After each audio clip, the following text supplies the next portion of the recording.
Welcome to DEIJ Hot Takes. My name is Daryl Sinclair, and this is the podcast where we discover the bold and transformative ideas shaping diversity, equity, inclusion, and justice work today. In this episode, we are joined by Drew Perkins, who is the founding director of Thought Stretchers and a staunch advocate for heterodoxy, something I can definitely co-sign as part of the mission of this very podcast.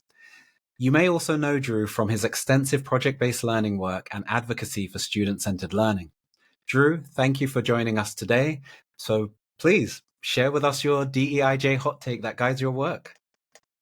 Well, thanks again for having me, and great to be with you.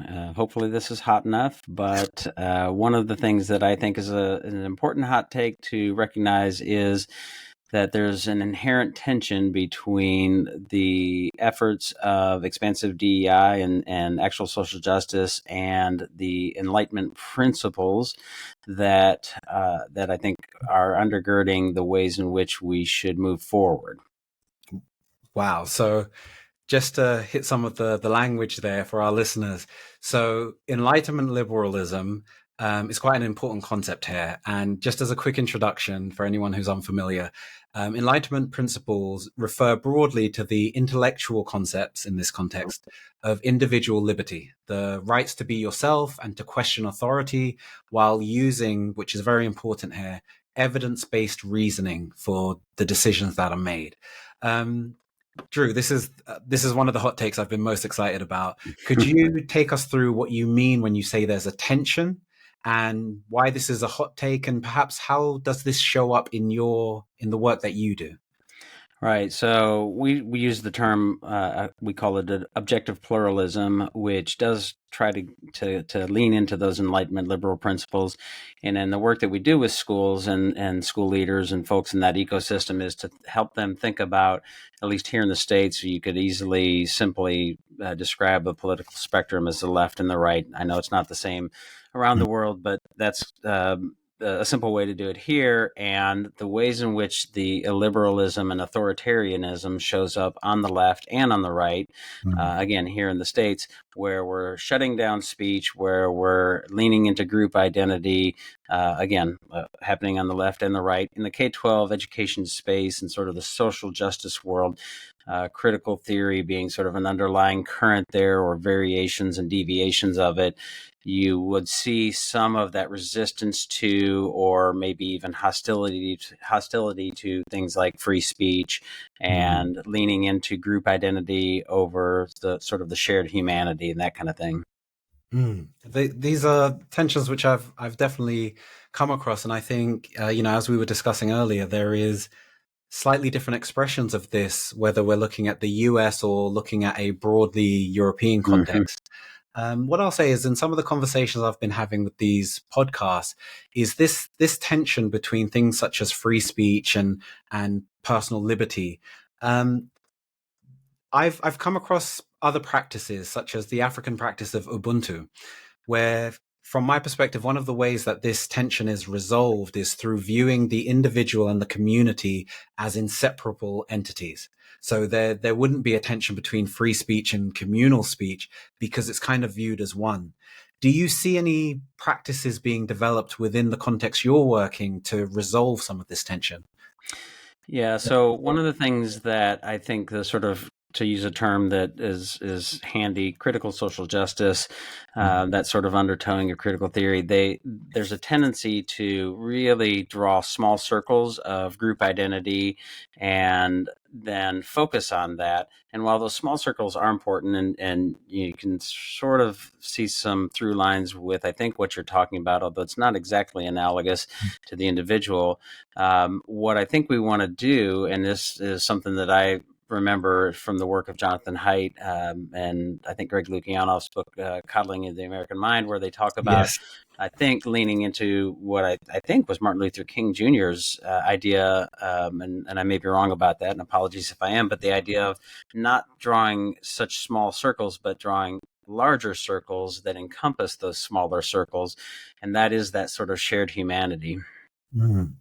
Now, the shared humanity aspect is something which, as we've been discussing, perhaps what could be considered the principles, the really deep down core principles of inclusivity work. Before we get into all of the identity politics, where we're looking at safety and inclusion of everyone, arguably, not along lines. But what I've definitely come across this, and I wonder what your experience of this is within the space of international schools. It's arguably a very service based, and it's a capitalist premise.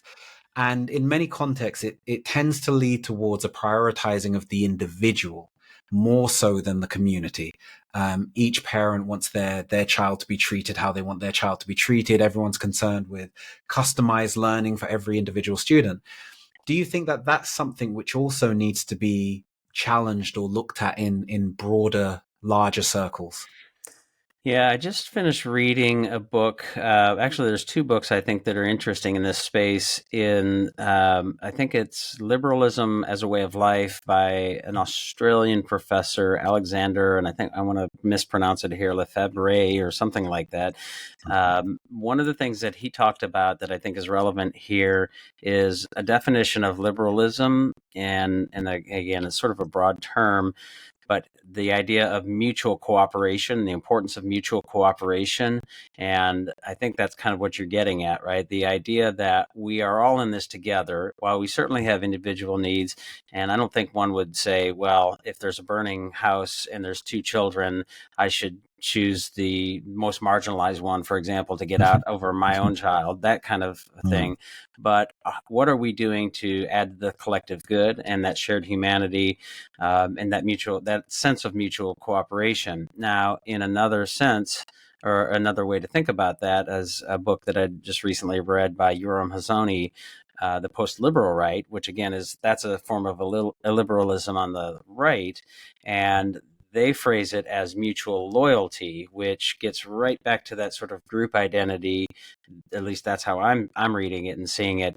And therein, I think, lies some real danger, because you've got, just like you see it on the left, you say, well, this group has more say or has more authority to their opinion because of their group identity, and that tends to be, ethnicity or color of skin or gender or something like that on the left.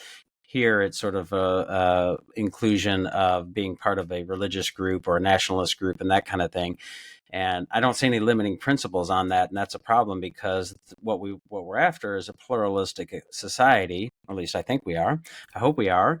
And how do you include those other perspectives and opinions and ways in which we can continue to progress, because those other opinions and those other ways of life, while they might be different, add some value. Number one, they add some value to the whole tapestry, but those opinions can help us figure out when we're wrong and how do we course correct. Of course, here in the States, slavery being a great example. For years, we operated with slavery, and had Frederick Douglass not had the opportunity to speak and be a part of, and certainly not the only one, those voices and those opinions would not have, sort of grown to where we are today, where obviously slavery is outlawed, at least here in the States. These are, I mean, I'm hoping the listeners and the people watching are being stimulated by this as much as I am. There's so much to consider here, especially for our school leaders, looking at that tension and how we can address that. There is a commitment to the community. There's a commitment to the individual. And when we're doing our equity work, what I'm drawing from what you're saying and the examples you're using is, in aiming for equity, in aiming for inclusivity, we can't position it in such an ideological way that we end up causing almost marginalization in other directions, prioritization of certain ideologies and ways of thinking as if they are correct or the only way, rather being more pluralistic. So all of these things can exist while still having a commitment to the community and still having that space for people to express themselves safely, being the important foundation, safely, both for themselves and for the members of the community, to actually express themselves appropriately and exist appropriately. I think we could go on for an hour, but going to keep this relatively short. Just as an end that we do for every single episode, You've included many different books and examples that people could get involved with. I'm going to try and link those in the Mhm. description.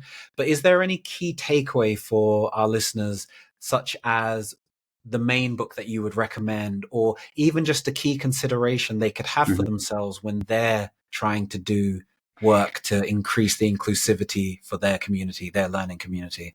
Yeah, one of the books that I absolutely love, and it's not particularly exactly in the sort of DEIJ kind of space, but I think is foundational in understanding what I'm talking about with Enlightenment liberalism, is the work of Jonathan Rauch, The Constitution of Knowledge. I think it was released in 2020. And it's a brilliant book that is actually a second book, almost like a second in a series of another book that he wrote, I think in 1993, called Kindly Inquisitors. Mhm. And if you read Kindly Inquisitors from 1993 or so, what you'll notice is similar language to what we see in today's sort of discussion about all these things. And it's almost like, wow, that was like a time capsule.